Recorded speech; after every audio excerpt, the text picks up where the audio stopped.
Ekspertīzes noteikšanas kārtība.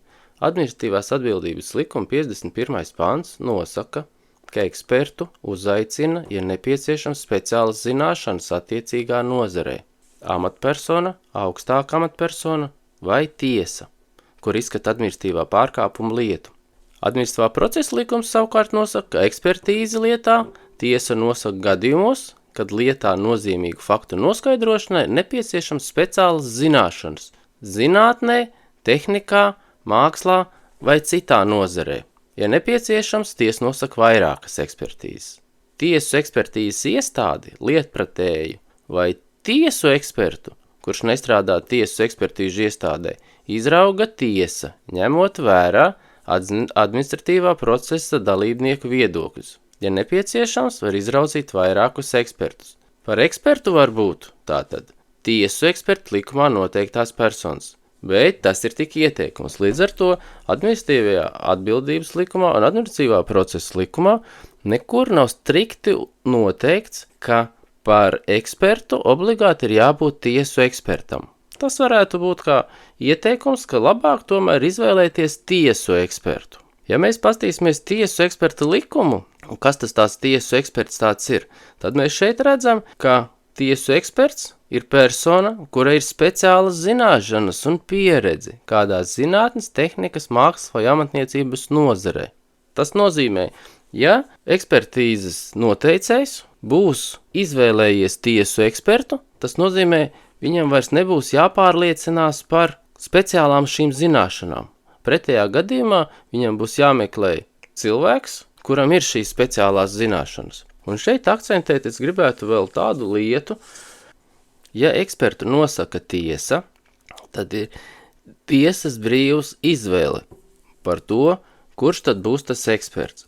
Bet ja mēs skatāmies administratīvo procesu, tad šī gadījumā tiesa akceptēs tikai administratīvā procesa dalībnieku viedokļus. Tātad tiesa pati nemeklēs ekspertu, bet ar to nodarbosies procesa dalībnieki. Un procesa dalībnieki tātad pierādīs tiesai, ka konkrēts eksperts tad ir vajadzīgs vai no tiesu ekspertu vidus, vai jebkurš cits, kuram ir šīs nepieciešamās speciālās zināšanas. Tātad šeit administratīvajā procesā gala vārds eksperta izvēlē ir tiesai. Tāpatās, ka administratīvā atbildības likumus nosaka. Jebkurā gadījumā gala vārds eksperta izvēlē ir tiesai. Lai tiesas varētu ātrāk atrast tiesu ekspertus, tiesu administrācijas mājas lapā ir speciāli tiesu ekspertu reģistrs, kurš atrodas zem adreses eksperti.tiesuadministrācija.gov.lv. Lai noteiktu ekspertīzi, nevienmēr tad sanāk ir nepieciešams, lai eksperts būtu tiesu eksperts. Tātad var izvēlēties arī jebkuru personu, kurai nepieciešams speciālās zināšanas. Ja ekspertīzes noteicējs izvēlēsies, ka eksperts nebūs tiesu eksperts, tātad, ja personu uzaicina par ekspertu un tā nav tiesu ekspertu likuma noteiktajā kārtībā certificēts tiesu eksperts, ekspertam izskaidro viņa tiesības un pienākumus un brīdina, ka par nepamatot atteikšanos sniegt atzinumu vai par apzināti nepatiesu atzinumu sniegšanu ekspertu var saukt pie krimināla atbildības. Ja tomēr būtu tiesu eksperts, tad šāds brīdinājums nebūtu jāizsaka, jo tiesu ekspertiem, saņemot tiesu eksperta certifikātu, viņi tiek brīdināti par kriminālu atbildību uzreiz. Tiek brīdināts pēc krimināla likuma 300. panta, kurš skan sekojoši par apzināti nepatiesu atzinumu sniegšanu administratīvā pārkāpuma procesā, kurā ir brīdināts par kriminālu atbildību par apzināti nepatiesu atzinumu sniegšanu, soda ar īslaicīgu brīvības atņemšanu vai par ar probācijas uzraudzību vai ar sabiedrisko darbu vai ar naudas sodu. Tieši tāpatās tiek brīdināts arī pēc krimināla likuma 302. panta par eksperta nepamatotā teikšanos administratīvā pārkāpuma procesā pildīt viņam uzdotos pienākums, soda ar īslaicīgu brīvības atņemšanu vai ar probācijas uzraudzību, vai ar sabiedrisko darbu, vai ar naudas sodu. Un šeit sakarā ar nepamatot atteikšanos bieži nākās dzirdēt no ekspertiem, ka viņš atsakās veikt ekspertīzi un izdomā, kā pamatojumu minot to, ka viņam jau ir ļoti daudz ekspertīzes, ka viņš vienkārši fiziski nevarēs. Tad viņš izdomā visādus iemeslus, kāpēc viņš nevarētu veikt. Bet šiem iemesliem ir jābūt objektīviem, un šeit mēs varētu pievērsties un pastīties, kāpēc eksperts var atteikties no ekspertīzes veikšanas pēc tiesas eksperta likuma 14. panta.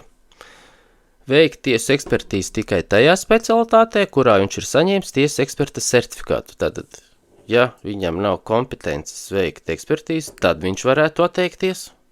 Pretējā gadījumā varētu uzskatīt, ka eksperts ir atteicies nepamatoti.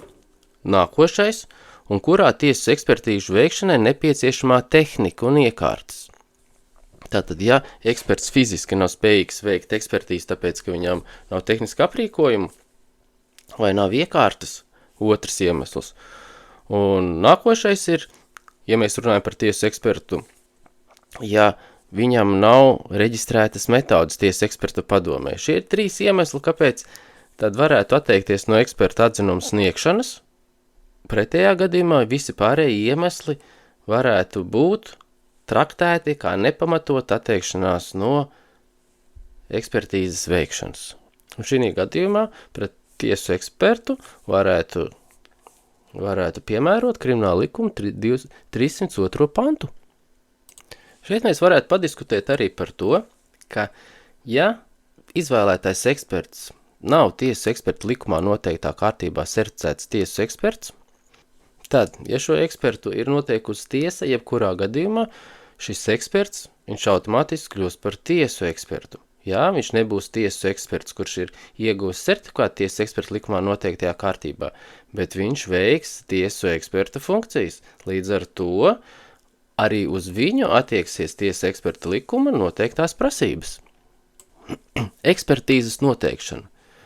Administratīvās atbildības likuma 51. pants nosaka, ka ekspertīze nosaka ar amatpersonas lēmumu, kurā norāda ekspertīzes noteikšanas iemeslus, apstākļus, kur attiecas uz izpētāmo objektu, ekspertīžu iestādi vai tā eksperta vārdu un uzvārdu, kuram uzdots izdarīt ekspertīzi, ekspertam izvirzīto uzdevumu un risināmos jautājumus, ekspertam nodotos materiālus, ekspertīzei pakļautās personas datus.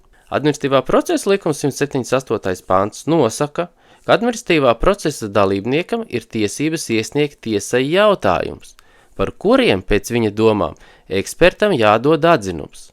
Jautājums, kuros nepieciešams eksperta atzinums, nosaka tiesa. Tiesa motivē administratīvā procesa dalībnieka uzdoto jautājumu noraidīšanu. Tiesa lēmumā par ekspertīzes noteikšanu norāda, par kādiem jautājumiem nepieciešams eksperta atzinums, kam uzdots izdarīt ekspertīzi, tiesu ekspertīzes iestādē lietpratējam vai tiesu ekspertam, kurš nestrādā tiesu ekspertīžu iestādē, doto jautājumu noraidīšanu. Pirmām kārtām ir jāsaprot, ka ekspertam uzdevums tiek dots ar lēmumu, un ir noteikts konkrēti, kam tajā lēmumā vajadzētu būt. Otrais, ļoti būtiskais moments šeit, ka administratīvā procesa dalībniekiem ir jāiesniedz jautājumus tiesai, uz kuriem tad ekspertam vajadzētu atbildēt. Un tiesa pieņems gala lēmumu, kādus tad jautājumus ekspertam ir jāuzdod. Nevis to, ka procesa dalībnieki uzdos jautājumus ekspertam. Viņi iesniegs tikai savus variantus. Tātad tiesas procesā šeit tiesa izlems, vai vajag konkrēts jautājums, vai nevajag kaut kādus jautājumus. Bet jebkurā gadījumā tieši tāpatās kā pie eksperta izvēles, tāpat arī pie jautājumu noteikšanas ekspertam gala vārds paliks tiesai, un nevis procesa dalībniekiem. Tas ir ļoti būtisks. Tā, kad eksperts saņēmis šādu lēmumu par ekspertīzes veikšanu, viņš ko dara? Ekspertīze ir jāveic tiesā vai arī ārpus tiesas, ja tā izdarīšana tiesā ir neiespējama vai apgrūtināta. Tātad pats pirmais ekspertīze ir jāveic tiesā. Ja mēs paskatāmies administratīvā procesa likuma 179. pantu, kur tiek runāts par eksperta pienākumiem un tiesībām, tad šeit tiek minēts, ka par ekspertu izraudzītajai personai jāierodas pēc tiesas izsaukuma. Ja izsauktais eksperts neierodas tiesas sēdē tādu iemeslu dēļ, kurus tiesa atzinusi par neataisnojošiem, viņu var sodīt ar piespiedu naudu līdz 300 eiro. Eksperts dod objektīvu atzinumu savā vārdā un ir personīgi atbildīgs par to. Tiesu eksperts ir neatkarīgs. Tiesu ekspertīzes veikšanā un atzinumu sagatavošanā. Visa atbildība ir jāziņmās viņam pašam. Salīdzināmo paraugu iegūšanu. Administratīva atbildības likuma 30. pants, procesuālā taisnīguma princips, nosaka, ka procesa dalībniekiem ir iespēja izteikt gan savu viedokli, gan iesniegt pierādījumus. Tālāk, ja mēs pastamies, tad mēs redzam, ka gan pie atbildības saucamajai personai, gan cietušajai personai, gan aizkartās mantas īpašniekam, viņam ir tiesības iesniegt jebkurus pierādījumus. Bet, ja mēs skatāmies pēc procesa, tad procesa dalībniekiem ir pienākums, nevis tikai tiesības, bet pienākums iesniegt pierādījumus, kas ir viņa rīcībā un paziņot iestādē par faktiem, kas viņam ir zināmi un konkrētajā lietā varētu būt būtiski. Ja mēs pastamies, ka ir situācijas, kad pierādījumi kaut kādu objektīvu dēļ nevarēja būt uzreiz iesniegt, un tāpēc administratīvā atbildības likums 191. pants nosaka, ka procesa dalībniekiem ir tiesības iesniegt pierādījumus, kuri objektīvu iemeslu dēļ bija vai varēja būt zināmi laikā, kad lieta tika izskatīta iestādē. Tātad procesa dalībniekiem ir iespējams iesniegt pierādījumus jebkurā laika periodā. Kad pierādījumi ir iesniegti, kad ekspertīzes ir noteiktas, tad ekspertam, lai veiktu ekspertīzi, nevienmēr pietiek tikai ar tiem pašiem pierādījumiem. Viņam ir varbūt nepieciešams kaut kādi salīdzinājumie materiāli. Un tāpēc ekspertam ir tiesības lūgt, lai viņam izsniedz atzinuma sniegšanai nepieciešamos papildu materiālu. Galu galā, eksperts var atteikties no atzinuma došanas, ja viņam izsniegtie izpētāmie materiāli nav pietiekami. Šādos gadījumos eksperts raksta paziņojumu tiesai, ka atzinumu dot nav iespējams. Ja mēs pastamies tiesa eksperta likumu 14. pantu, kur ir tiesa ekspertam pienākums, un tad šeit mēs varam redzēt, ka ir noteikts, ka tiesu ekspertam ir pienākums atteikties no tiesu eksperta atzinuma sniegšanas, ja saņemtie materiāli nav pietiekami šāda atzinuma sniegšanai. Tātad, kā mēs šeit varam redzēt, ja kaut kādi materiāli nepietiek, materiāli netiek iesniegti, ekspertam ir ne tikai tiesības, bet viņam ir pienākums atteikties no atzinuma došanas. Ekspertīze kā pierādīšanas līdzeklis. Ko pierāda ar ekspertīzi? Administratīva atbildības likums mums nosaka to, ka ekspertīze ir iesniegta objektu pētīšana nolūkā noskaidrot administratīvā pārkāpuma procesā nozīmīgus faktus un apstākļus. Uzsvēršu administratīvajā pārkāpuma procesā nozīmīgus faktus un apstākļus. Tātad ekspertam būtu jāizvēlās un jāskatās, vai konkrētie fakti būs nozīmīgi vai nebūs nozīmīgi administratīvajā procesā. Ja mēs paskatītos, ko saka tiesa eksperta likums par tiesu ekspertīzi, un tad šeit nosaka to, ka objekta vai materiāla zinātniski un praktiski izpēti, ko veic tiesu eksperts, izmantojot likumā noteiktajā kārtībā reģistrētu metodi. Tātad šī gadījumā eksperta pienākums ir neko neanalizēt, vienkārši veikt izpēti un atbildēt tikai uz tiem jautājumiem, kas viņam tiek uzdot. Pastīsimies tālāk, vai administratīvajā procesā ekspertam ir jāatbild tikai uz tiem jautājumiem, kas viņam tiek uzdoti, vai tomēr šeit ir rīcības brīvība nedaudz plašāk. Bet jebkurā gadījumā administratīvā procesā mums ir noteikts, ka ekspertīzē tikai administratīvā pārkāpuma procesā nozīmīgus faktus un apstākļus ir jānoskaidro. Mēs varētu paskatīties, kāda tad administratīvā procesa likuma tas pamatmērķis ir. Pirmkārt, nodrošināt demokrātiskas, tiesiskas valsts pamatprincipu, it sevišķi cilvēktiesību ievērošanu konkrētās publiski tiesiskajās attiecībās starp valsti un privātu personu, pakļaut neatkarīgas, objektīvas un kompetentas tiesu varas kontrolē izpildvaras darbības, kuras attiecas uz konkrētām publiski tiesiskajām attiecībām starp valsti un privātpersonu. 3. Nodrošināt tiesību normu tiesisku, precīzu un efektīvu piemērošanu publiski tiesiskajās attiecībās. Tātad administratīvās atbildības likuma mērķis ir aizsargāt pastāvošo tiesisko iekārtu, tai skaitā sabiedrības tiesiskās intereses, noteikt to pārvaldes kārtību, sabiedrisko kārtību, kā arī ievērojot personas pamatiesības, nodrošināt efektīvu administratīvā pārkāpuma procesu un panākt tiesisko attiecību taisnīgu noregulēšanu. Tātad ekspertīzes pamatfunkcija, pamatmērķis, viņam vajadzētu sakrist ar administratīvā procesa likumu pamatmērķi. Ekspertīžu klasifikācija. Nosakot ekspertīzi, pirmā ekspertīze vienmēr būs sākotnējā ekspertīze. Viņa tiek uzdota vai no vienam ekspertam, vai no uzdoti ekspertu komisijai, jebkurā gadījumā tiek sastādīts lēmums un uzdoti jautājumi lēmumā, uz kuriem tad ekspertam ir jāatbild.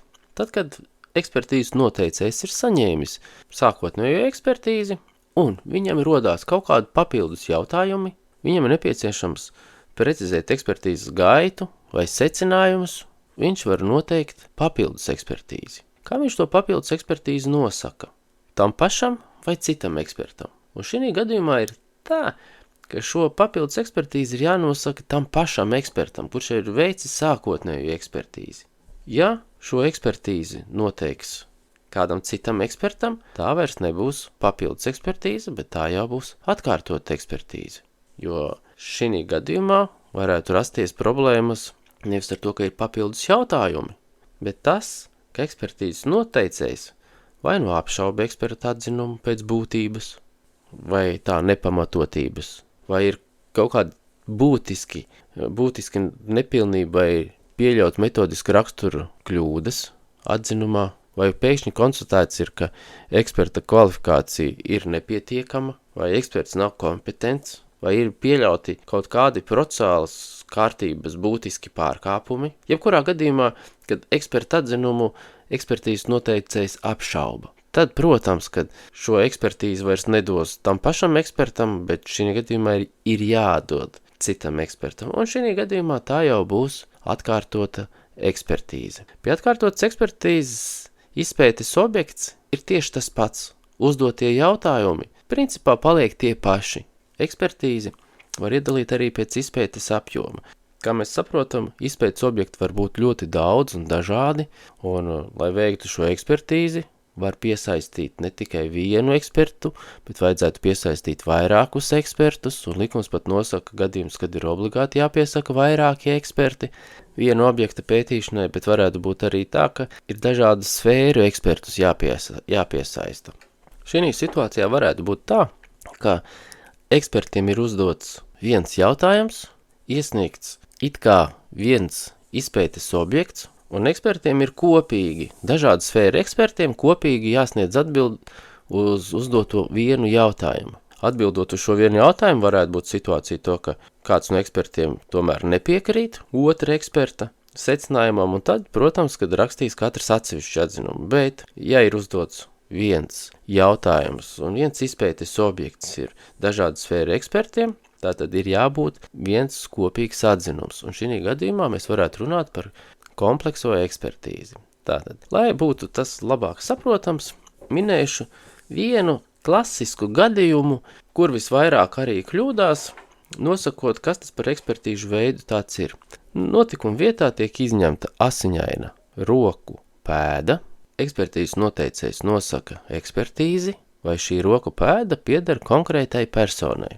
Ņemot vērā, ka tā ir roku pēda un ka tā ir asiņaina, tātad tiek piesaistīti dažādu sfēru eksperti. Viens būs biologs, kas skatīsies DNS uz konkrētās pēdas, un otrs ekspertīžu veids būs daktiloskopskā ekspertīze. Un šeit mēs varam redzēt, ka biologs pētīs DNS šajā pēdā, viņš nepētīs to visu pēdu, jo viņam izpētes objekts būs tikai DNS. Daktiloskops pētīs tikai rakstu. Tātad viņam ir izpētes objekts tikai raksts. Tātad divi dažādi izpētes objekti. Un klasiski šeit tiek pieļauta kļūda, ka visi uzskata, ka tā ir kompleksā ekspertīze, bet gan daklaskops, gan biologs, viņi katrs sniegs savu atzinumu, un ja viņi sniedz katrs savu atzinumu, tad tā nav kompleksā ekspertīze. Kompleksā ekspertīze būs tad, kad viņi viens otru papildinās un uzrakstīs kopēju atzinumu. Lai būtu saprotams,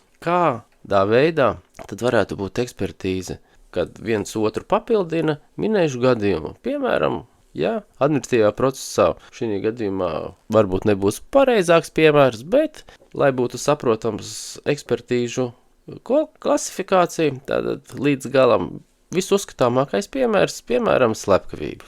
Procesa virzītājs notikuma vietā redz, kad ir līķis, tātad viņam ir jānosaka, no kā tad ir iestājusies nāve, un viņš nosaka tiesa medicīnisko ekspertīzi.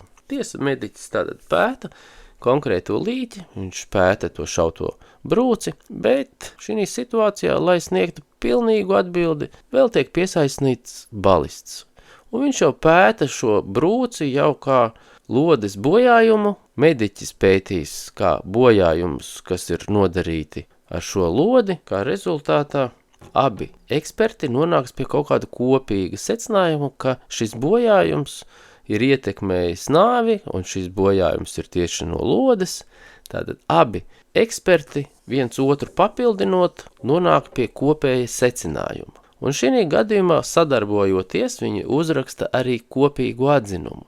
Un ja mums ir kopīgs atzinums, tad šī jau būs kompleksā ekspertīze.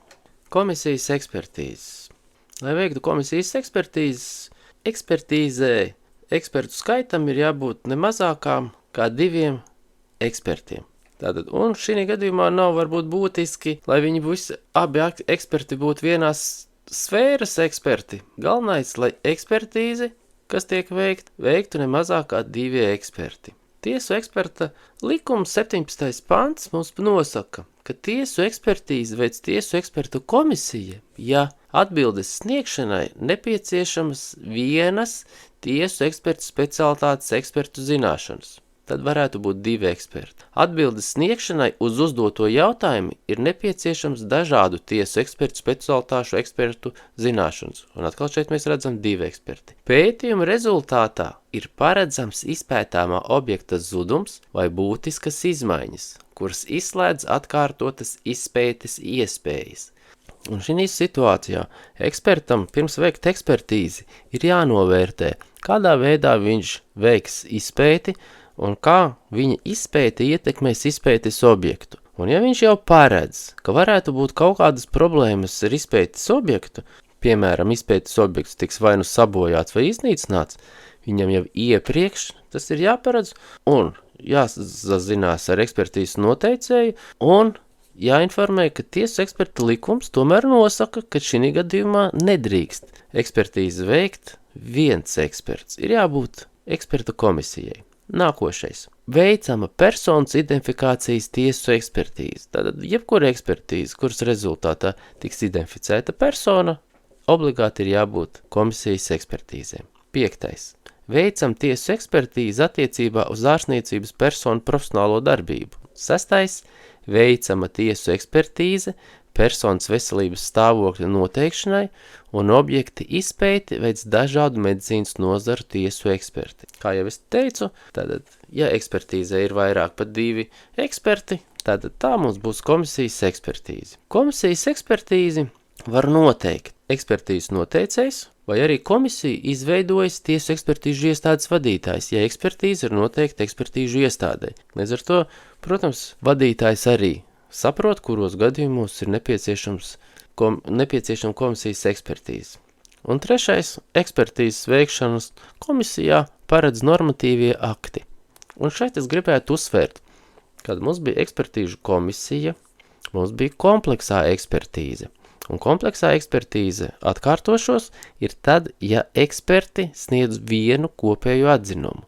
Bet mums varētu būt arī situācija, kā jau es iepriekš minēju, ar roku pēdu, asiņainu, kad ekspertīzi veic dažādi eksperti, dažādu sfēru eksperti, un katrs sfēras eksperts sniedz savu atzinumu, un šī gadījumā tā nebija kompleksā ekspertīze. Bet, ja mēs pastamies tiesu eksperta likumu, tad šī ekspertīžu veikšanas kārtība viņu mēs varētu nosaukt kā tiesu ekspertīžu kompleksu. Jo šeit ir situācija tā, ka katram nākošajam ekspertam viņam ir jāpēta nosacīti tas pats objekts, bet ne izpētes objekts. Objekts, uz kā atrodas viņa izpētes objekts.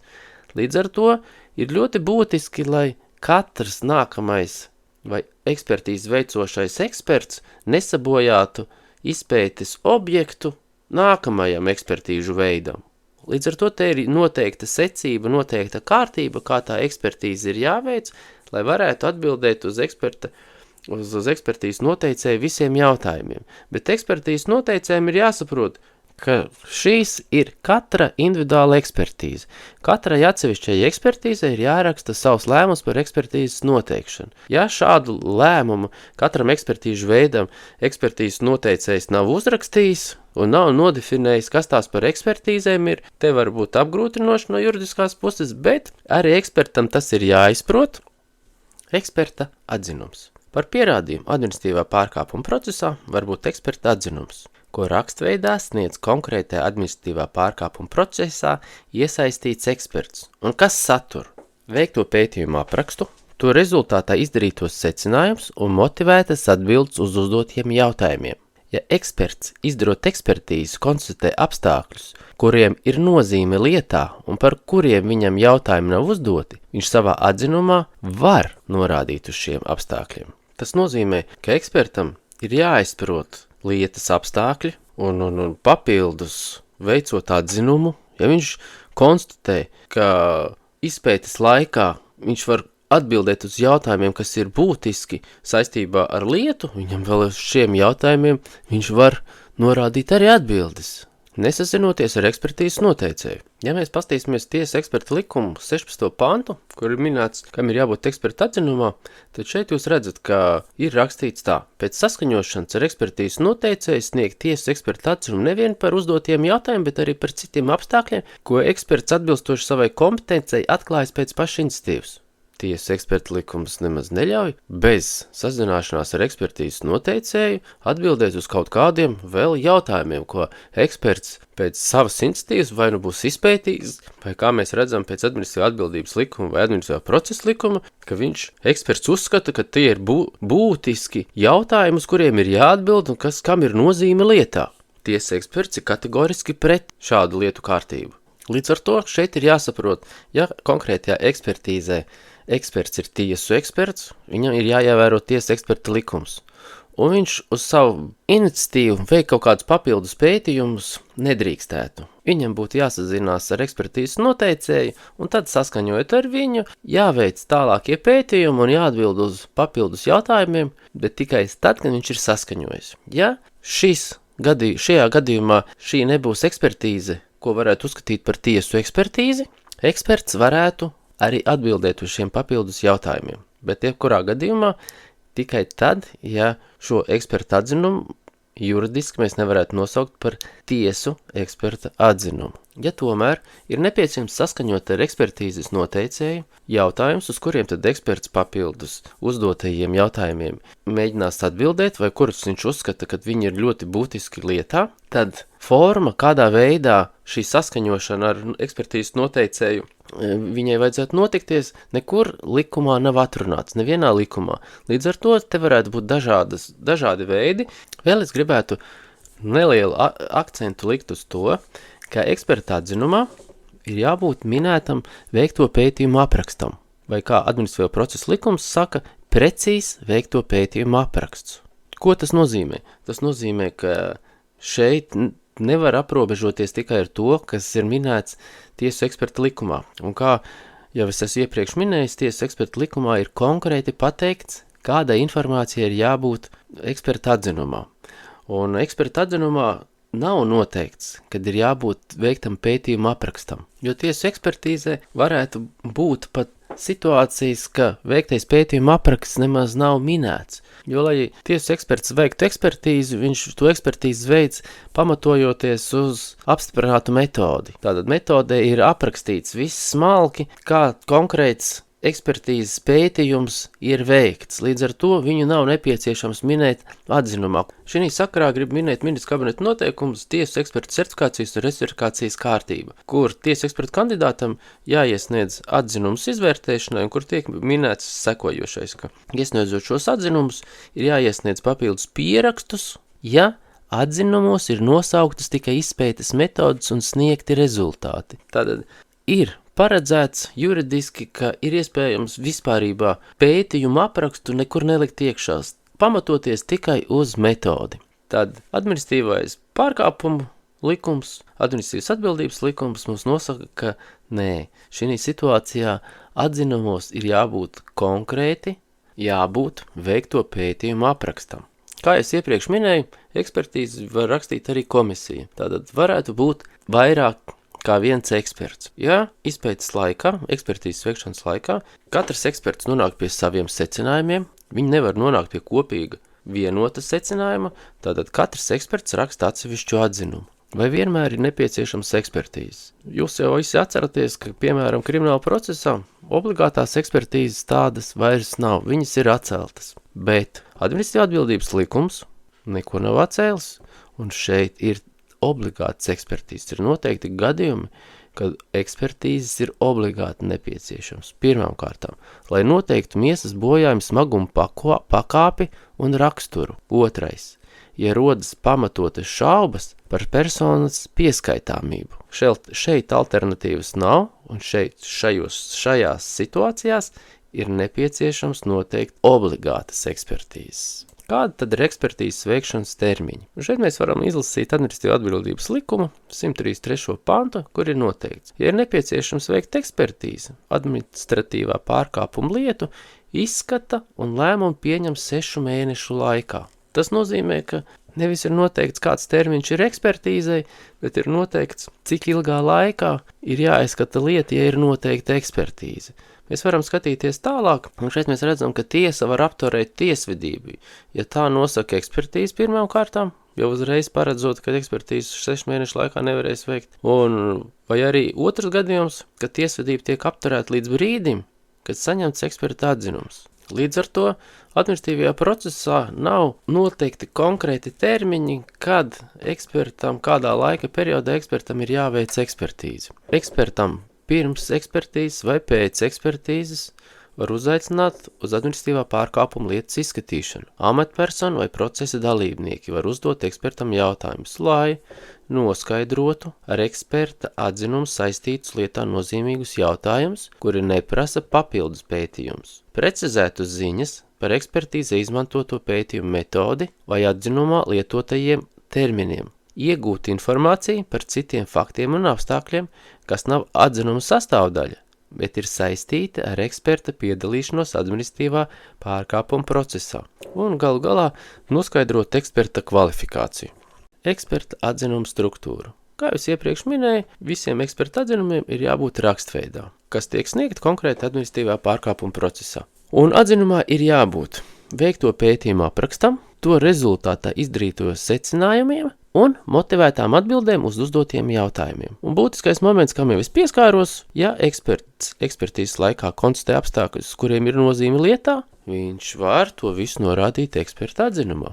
Ja mēs šajā pašā kopsakarībā pastamies, ko saka tiesu eksperta likums, un šeit mēs redzam, ka eksperta atzinumā ir jābūt norādītai pirmkārt tiesu ekspertīzes veikšanas vietai un datumam, tiesu ekspertīzes veikšanas pamatojumam, persona, kur lūgus veikt ekspertīzi, dati par tiesu ekspertu. Šeit runa ir par vārdu, uzvārdu, specialitāti, tiesu eksperta certifikāta numuru, tiesu ekspertam uzdotie jautājumi, tiesu eksperta rīcībā nodotie materiāli, tiesu ekspertīze izmantotā metode un metodes versijas numurs, izpētē iegūtie rezultāti un to novērtējums, atbildes uz uzdotajiem jautājumiem, cita informācija, ja tāda paredzēta likumā, saskaņā ar kuru veikta ekspertīze. Un šeit mēs redzam, varbūt šie ir tie citi apstākļi, par kuriem varētu runāt, kā precīzi veikto pētījumu apraksts. Kaut gan, ja tas ir tiesu eksperts, kurš veic ekspertīzi pēc tiesu eksperta metodas konkrētas, tad pēc 7.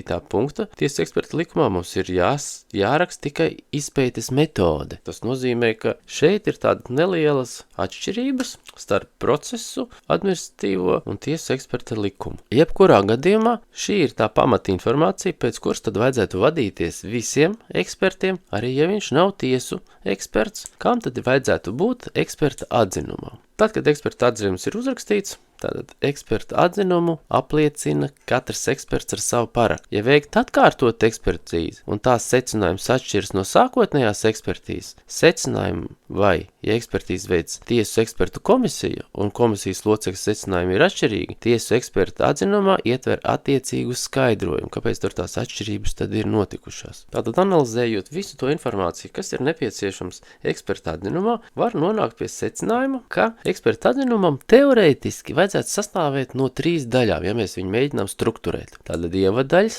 izpētes daļas un secinājumiem. Ievaddaļā, ņemot vērā tiesa eksperta likuma noteikto informāciju, mēs varētu rakstīt tiesa ekspertīzes veikšanas vietu un datumu, tiesu ekspertīzes veikšanas pamatojumu, persona, kura lūgusi veikt ekspertīzi, datus par tiesu ekspertam uzdotos jautājumus, tiesu eksperta rīcībā nodotos materiālus un tiesu ekspertīzē izmantotās metodes un metodes versijas numuru. Tas varētu iekļauties ievaddaļā. Izpētes daļā savukārt, harmoniski mēs varam pāriet pie pārējās informācijas. Šeit mēs varētu iekļaut informāciju par sākotnējās objektu izpētes aprakstu, objektu detalizētās un salīdzināšanas izpētes apraksts, norādot salīdzinošās izpētes paņēmienus, kā arī rezultātu. Sīki uzskait kā sakrītošās, tā arī atšķirīgās pazīmes. Ja salīdzināšanas izpētes gaitā tika veikts eksperta eksperiments, tad jānorāda tā mērķus, eksperimenta veikšanas apstākļus, eksperimentāla materiāla īpatnības, eksperimentālo pēdu izmantošanas rezultātus. Sakrītošo un atšķirīgo pazīmu novērtējums, izpētē izmantotos tehniskos līdzekļus. Par tehniskiem līdzekļiem, protams, šeit varētu diskutēt, jo šāds punkts nevienā vietā nekur nav norādīts, ņemot ekspertīzes veikšanas metodē.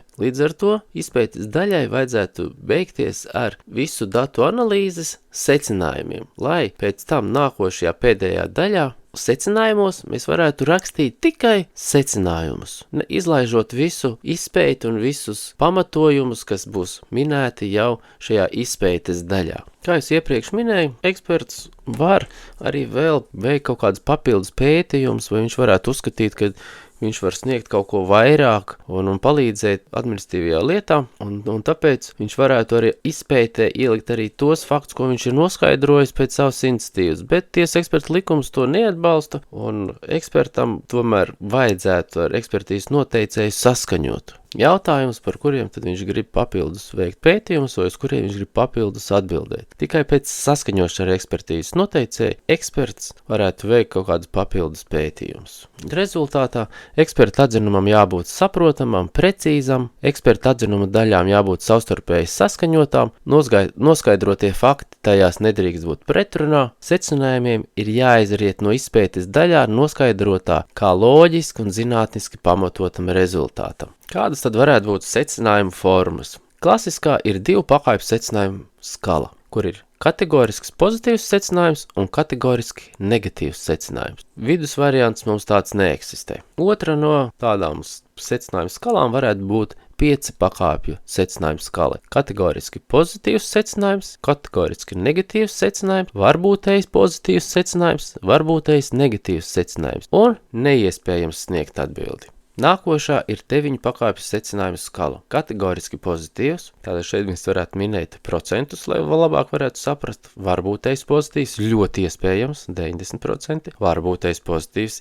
iespējams, 75%. Varbūtējs pozitīvs, varētu būt jau 60%, nav iespējams, tātad nav iespējams pateikt. Varbūtējs negatīvs, varētu nebūt 60%. Varbūtējs negatīvs, iespējams 75%. Varbūtējs negatīvs, ļoti iespējams 90% un kategoriski negatīvs, un šī gadījumā varētu būt tie 100%. Tālāk es gribētu minēt Krimināla procesa likuma 203. pantu, eksperta atzinums. Un tur ir minēts tā, ja uz kādu no jautājumiem eksperts nevar dot noteiktu un stingru atbildi, pieļaujams atzinums par noskaidrojumā fakta iespējamību. Ja to var zinātniski pamatot, eksperts norāda šāds iespējamības ticamības pakāpi. Tiesu eksperta likums savukārt nosaka, ka tiesu ekspertīzes metodes apraksts ietver rezultātu novērtējumu, interpretāciju. Jebkurā gadījumā visiem secinājumiem ir jābūt pamatotiem. Arī to, ko es iepriekš minēju, dažādas pakāpes secinājums, viņiem šīm pakāpēm arī jābūt pamatotām, zinātniski pamatot. Lai mēs varētu pamatot secinājumus, ir iespējams izmantot arī Bayesa teorēmu. Bet šo Bayesa teorēmu tiek izmantota galvenokārt, kad mums ir lieli informācijas apjomi, kad mums ir kaut kāda statistikas dati. Par Bayesa teorēmu skatieties atsevišķu video pie prezentācijām.